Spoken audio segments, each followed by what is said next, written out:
Stroke merupakan penyebab disabilitas nomor 1 dan penyebab kematian nomor 2 di dunia setelah penyakit jantung.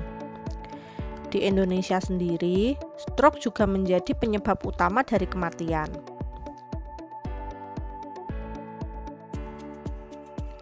Berdasarkan hasil Riskesdas tahun 2018, prevalensi stroke di Indonesia meningkat dari 7 per 1000 penduduk pada tahun 2013 menjadi 10,9 per 1000 penduduk pada tahun 2018.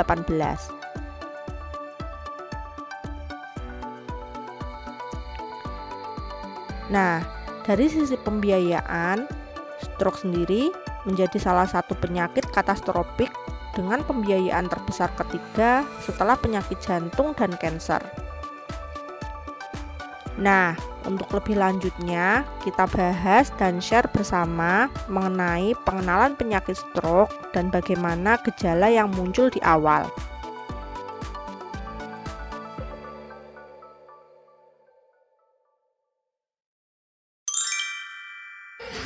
Hai, halo teman-teman catatan harian kuliah. Kita kembali lagi ya. Ya, teman-teman jangan bosan-bosan ketemu dengan saya ya. Nah, kali ini saya akan membahas apa sih? Ya, tentu saja saya akan membahas tentang berbagai informasi yang sangat bermanfaat ya untuk teman-teman semuanya ya yang sedang menonton channel catatan harian kuliah. Nah, jangan lupa teman-teman dukung channel dari catatan harian kuliah ini dengan cara subscribe, terus like, and then kalian bisa share video ini sebanyak mungkin ke kolega kalian atau ke kerabat atau mungkin ke tetangga atau siapapun itu yang membutuhkan informasi bermanfaat terkait dengan kesehatan dan beberapa tips-tips yang lainnya. Oke teman-teman, nah kali ini kita akan bahas apa? Oke, simak terus ya.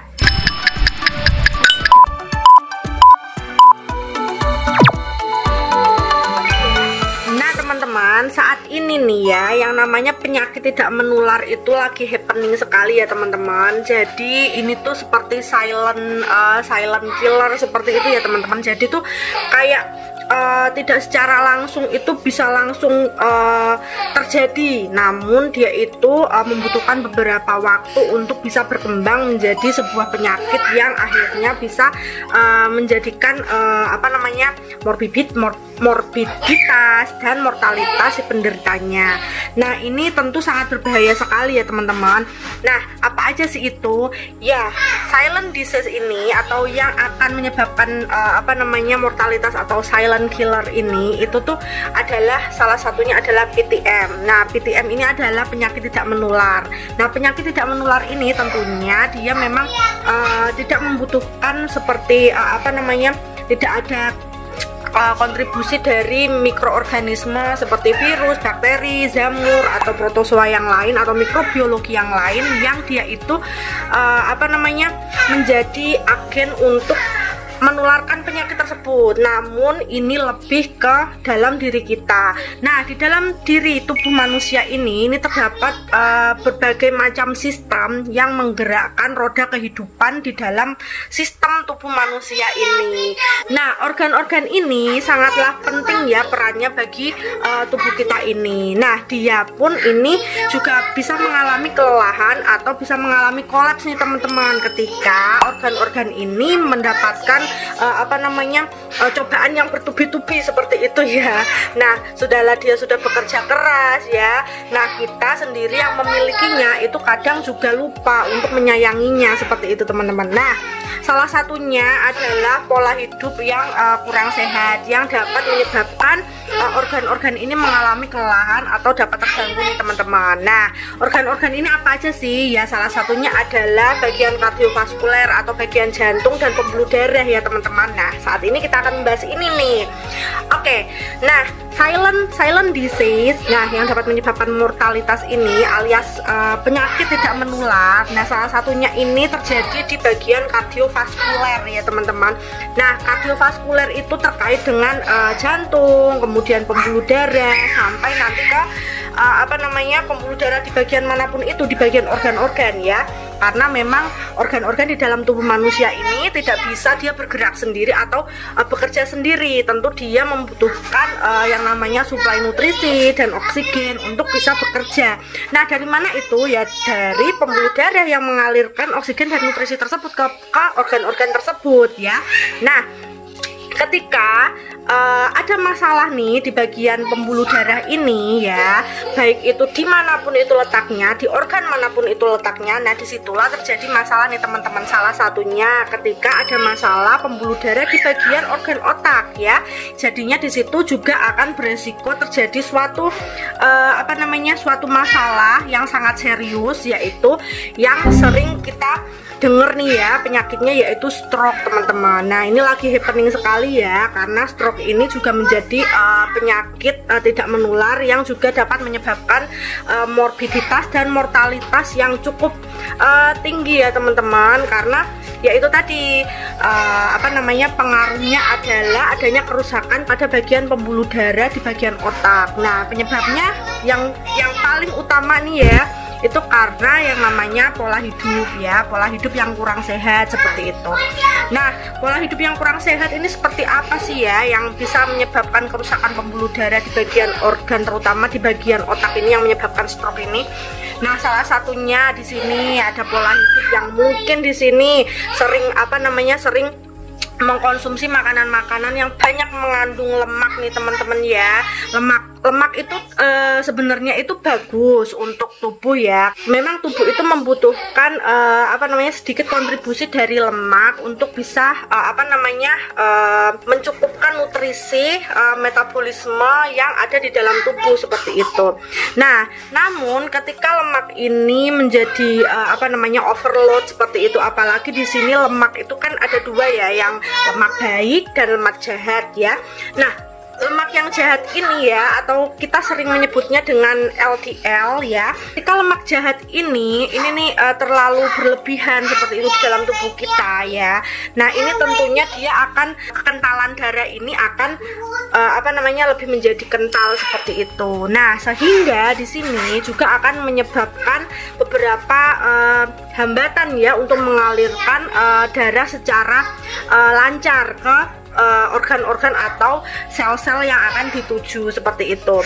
Nah, ketika kekentalan ini terus-menerus terjadi, nah ini bisa juga akan mengakibatkan yang namanya penyumbatan di bagian pembuluh darah terkait seperti itu teman-teman. Nah, ketika tersumbatnya ini di area otak, nah ini bisa menyebabkan atau berisiko terjadi stroke. Nah, oke, nah stroke ini juga ada dua nih ya. Stroke yang dia itu disebabkan karena pecahnya pembuluh darah, dan stroke yang disebabkan karena adanya sumbatan. Jadi hanya menyumbat ya, nggak sampai terjadi apa namanya, pecah pembuluh darahnya seperti itu. Nah, oh iya, selain pola hidup yang kurang sehat dari pola makan yang kurang sehat karena makan banyak makanan yang berlemak nih ya.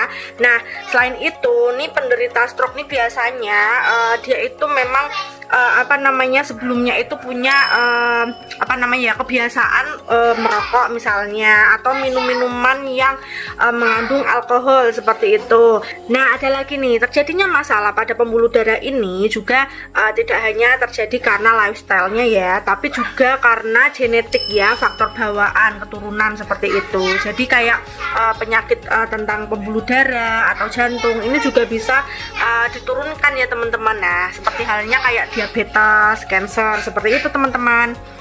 Nah, oke, kita masuk ya ke dalam pembahasan tentang stroke ini. Yang sudah saya sebutkan tadi bahwasanya stroke ini ada dua ya teman-teman. Stroke karena dia itu memang tersumbat, hanya tersumbat pembuluh darahnya, atau stroke yang karena memang pembuluh darahnya ini memang sudah terjadi atau mengalami perdarahan. Nah, di situ pembuluh darahnya sudah pecah seperti itu ya teman-teman. Nah, penting sekali teman-teman bahwasanya kondisi stroke ini bisa menjadi kondisi kegawat daruratan ya teman-teman. Jadi ketika teman-teman ini menjumpai kolega atau kerabat yang apa namanya, tiba-tiba mengalami tanda gejala stroke ini, nah teman-teman itu harus segera membawa pasien ini ke klinik atau rumah sakit terdekat yang mempunyai layanan gawat darurat seperti itu ya teman-teman. Nah, untuk itu teman-teman, penting sekali ya untuk kita mengetahui bagaimana untuk mengetahui gejala dini sedini mungkin terkait dengan stroke ini ya teman-teman. Jadi gejala dari stroke ini yang sangat mudah untuk kita ingat itu kita singkat dengan singkatan FAST atau FAST ya teman-teman.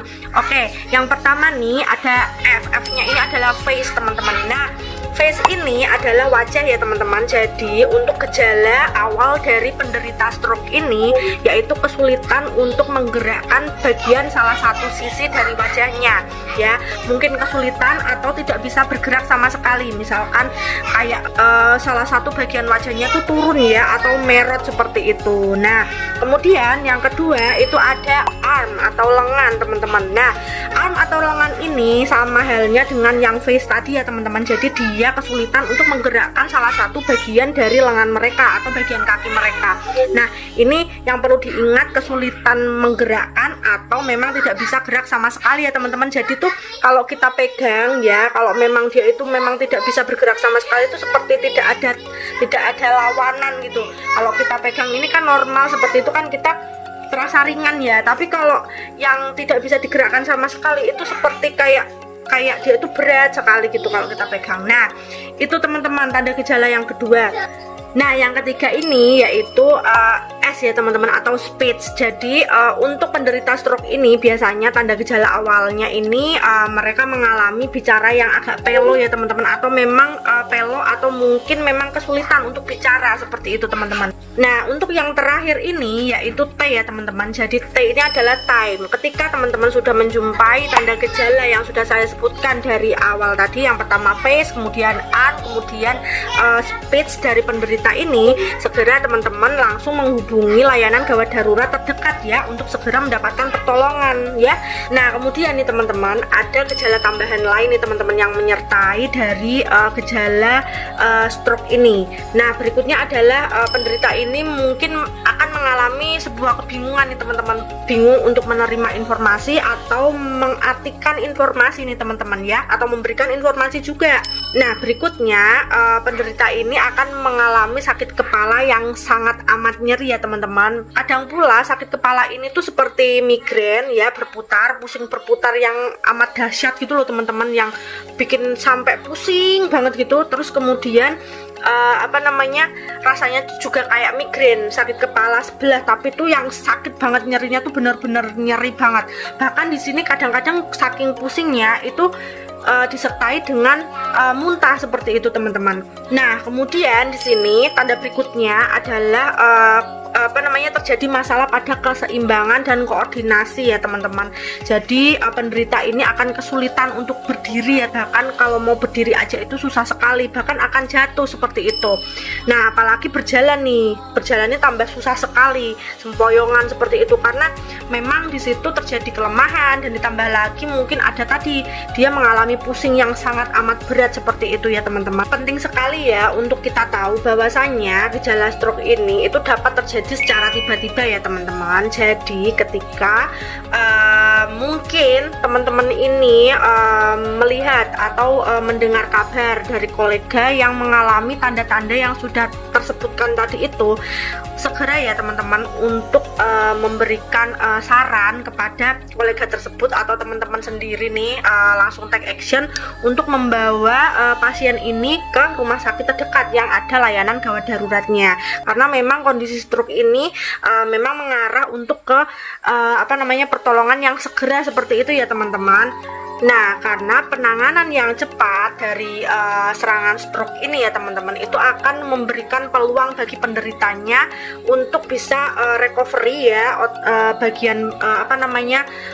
di bagian otaknya seperti itu, sehingga tidak terjadi kerusakan otak yang lebih parah seperti itu ya teman-teman. Apalagi kalau memang misalkan nih teman-teman menemui orang atau kolega atau kerabat misalkan yang mengalami tanda gejala misalkan misalkan kelemahan sebelah seperti itu, misal kelemahan di bagian wajahnya diikuti dengan lengan yang sebelahnya seperti itu. Nah, itu kemungkinan di sini memang pembuluh darahnya ini tersumbat ya di bagian organ otaknya seperti itu. Jadi supaya tidak berkelanjutan menjadi yang stroke yang perdarahan seperti itu. Nah, segera bawa ke rumah sakit terdekat untuk mendapatkan pertolongan segera agar tidak terjadi kerusakan pembuluh darah yang lebih parah di bagian otak seperti itu. Jadi masih bisa tertolong teman-teman, masih bisa terrecovery ya pembuluh darahnya. Nah, begitu teman-teman informasi yang dapat saya sampaikan terkait dengan